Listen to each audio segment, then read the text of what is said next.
Hey there. I'm going to spend some time talking today about society in China. We'll think about sources of social cleavage, we'll think about some separatist movements, and then we'll think about some broader elements of China's political culture. So let's get started.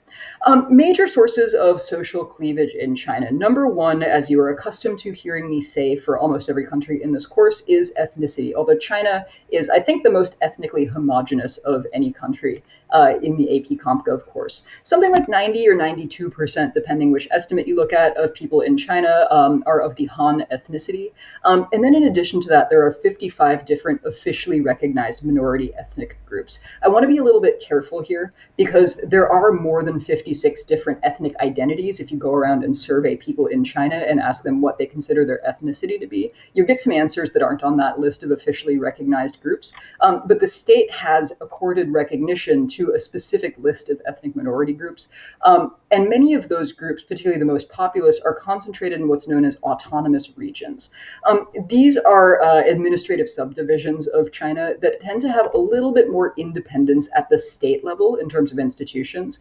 They might have the right, for instance, to appoint members of the predominant ethnic group there to high-level state leadership positions. They might have some slightly more autonomy in, for instance, providing education in a local language other than Mandarin Chinese. But it's really important to note that independence, that autonomy, that protection for minority rights does not necessarily extend to party institutions. So even if you have, for instance, a Tibetan government which is dominated by ethnic Tibetans, if the local party cell and the local party secretary isn't Tibetan, then you should think with a little bit of caution about the actual degree of autonomy that's been accorded there.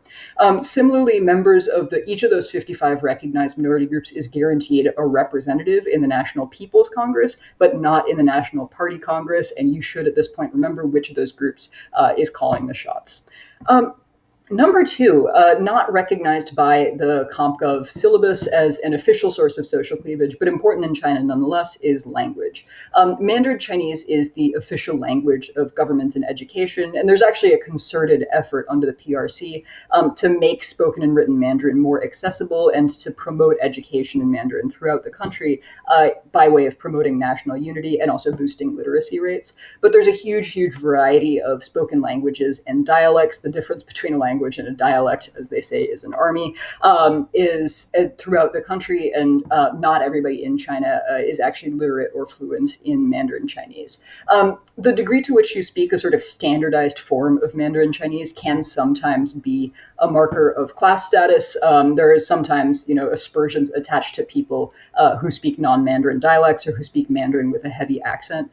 So that is, it's not a huge marker of difference, but it is important in some people's lived experience.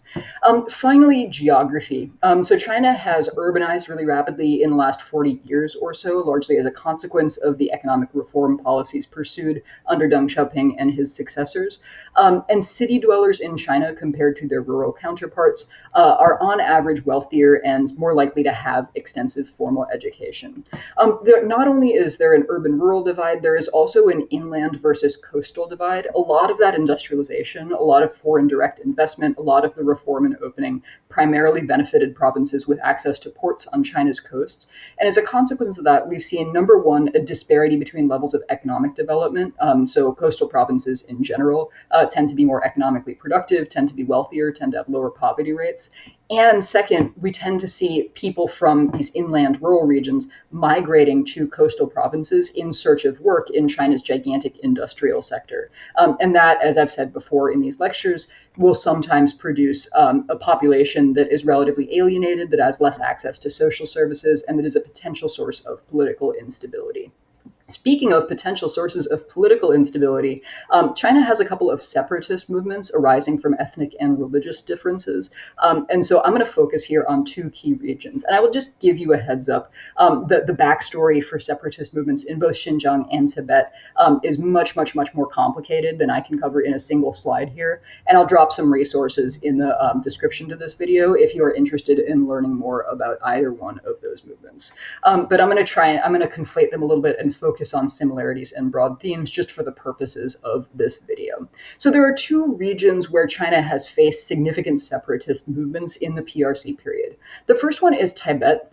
which is a southwestern province whose population is mostly ethnically Tibetan and religiously Buddhist. And it's just worth noting here that the Chinese administrative division, known as the Tibet Autonomous Republic, is smaller than what Tibetans consider to be Tibet. Only, I think, a little bit less than half of Tibetans actually live in the Tibet Autonomous Region, which is just a heads up to you. If you're looking at maps, pay attention to whether you're seeing Chinese administrative boundaries between provinces or an actual distribution of where Tibetan people live. The second province that we're concerned about is called Xinjiang, which is in the northwest. Sometimes you'll hear it mostly by people of a nationalist persuasion referred to as East Turkestan. This is a province whose population is mostly religiously Muslim and ethnically Uyghur. I know that it's not pronounced how it sounds, but you should really figure out how to pronounce Uyghur. It is actually the case that slightly less than half of Xinjiang's population today is Uyghur. There's been a concentrated pattern of Han Chinese migration into Xinjiang, but we can talk about that a little bit when we get to that particular case study. Both of these regions have long-standing relationships with China, but they didn't come fully under Chinese control or occupation until after 1949, when China was finally politically stabilized and had a military that was actually capable of effectuating an occupation in those regions. And since 1950, both of these territories have had significant elements of their population that have steadfastly resisted Chinese sovereignty. So in both of these regions, we've seen protests for a variety of goals. Some people in both regions will protest for autonomy.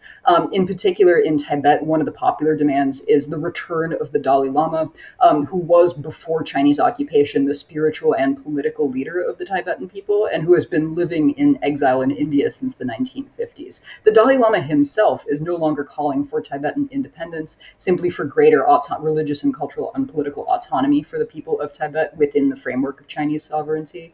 And so calling for the Dalai Lama's return doesn't necessarily mean you want an independent Tibetan state, but there are people who go further and call for total independence. Similarly, in Xinjiang, public protests sometimes are about just reducing Chinese political control, sometimes are about an actual literal separatist movement. The Chinese state has responded to separatist movements in these two regions in a variety of ways, and the pattern will frequently oscillate back and forth between co-optation and repression. But in both cases, since the 1950s, China has just kind of steadfastly viewed both territories as integral parts of the Chinese state and is absolutely unwilling to surrender sovereignty in either of those places for both strategic and ideological reasons. So in both regions at various points, China has conceded at least some nominal amount of autonomy. Both of these regions have that legal status of being autonomous republics that we talked about a moment ago. In various periods, particularly in the 1980s, you might see the Chinese state relaxing its prohibition on religious activities or appointing more ethnic minority officials to be governors or to be high-level officials in those provinces. In both places, the Chinese state has poured significant amounts of resources into economic development, building roads, building railroads, locating the operations of state-owned enterprises in those places in an attempt to say, well, if we can bring people in these regions into this model of kind of industrializing, urbanizing, modernizing life, then they will be more likely to accept Chinese values. And sometimes that works and sometimes it doesn't. In both provinces, but in much greater numbers in Xinjiang than in Tibet, the Chinese state has encouraged the migration of Han Chinese people to go live, to go work, to take party jobs, sometimes as members of party cells. Again, Xinjiang is now a minority Uyghur, so there's been a significant influx of Han Chinese people there. Tibet is much more rural and remains much more ethnically Tibetan by numbers, but the influx of Han Chinese people, some of whom are very loyal Communist Party members, is one strategy for the regime to assert its dominance and to try and promote what it views as social stability in these two regions. And then finally, especially when there have been instances of public protests, and especially when in Xinjiang, China can claim that it is combating terrorism, the state has been unafraid to use forcible repression. In particular, if you've been paying attention to news out of China in the last few years, you have probably heard that there are increasing concerns that China is setting up a vast system of essentially concentration camps or re-education concentration camps in Xinjiang in order to attempt to, from China's perspective, dissuade people from following religious extremism. From the Uyghur nationalist perspective, an attempt to kind of destroy Uyghur cultural autonomy and religious traditions. And we'll talk much more about that in class, but it's just absolutely important to note that in both of these regions, China has shown very little reluctance to use strategies of arrest and policing and military presence in order to combat what it sees as threats to its sovereign territory. We'll close out here with a couple of notes about just broader ideology and political culture in China. It's always a little bit squishy to try and precisely define what the political culture of a country is, so I'm going to try and avoid making blanket assertions that all Chinese people think anything at all, which is highly unlikely to be substantiated by any actual evidence. Instead, I'm going to point to just a couple of trends in China's very long history and throw in here a pitch that you take AP World with me if you want to know more about this from an historical perspective. So before the advent of communism, before 1949, a couple of political traditions develop in China's very, very long history as a unified state, which continue to have some influence today. And the two that I want to point out are, number one, a tradition of centralized political authority. If we go back like 1,000 years, at times when other rulers are just kind of running a feudal system where the king of France is really only nominally the king of France and is reliant on this vast network of decentralized, vassals and lords and so forth to exert his authority. By contrast, the Chinese state for 2,000 years has had a system of relatively centralized political authority, where for most periods in Chinese history up before the 20th century, power ultimately emanates from the emperor, and the emperor actually has a variety of tools for making sure that state employees in the far-flung regions of China are actually responsive to their will.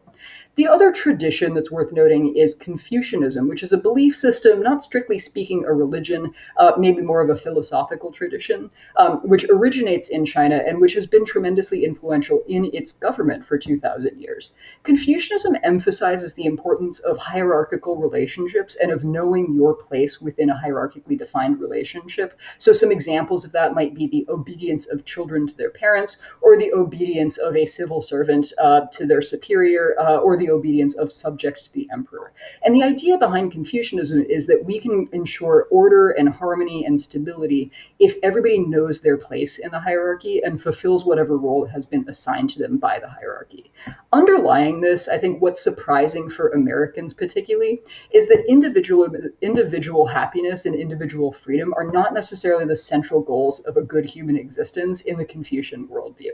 And that's tough for Americans to wrap their heads around in the 21st century, but I think it helps explain to some degree why the degree of authoritarianism in Chinese political history, both before and during communist rule, has not necessarily met with the level of public opposition that some Americans might expect.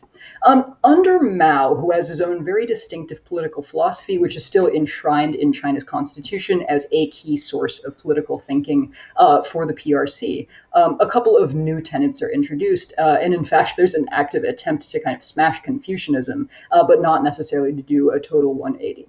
So Mao is uniquely faithful in the possibility that the Chinese Communist Party, through activism, and particularly in the period of the Cultural Revolution, can reshape human thought, can create a so-called new socialist man who will think and behave in ways that accord with Mao's vision of the ideal society. And similarly, Mao is very faithful in the potential of individual struggle and individual effort, and collective struggle and collective effort to overcome material circumstances. And you can particularly see this in The Great Leap Forward, where he basically says China is going to industrialize through sheer willpower with somewhat disastrous results.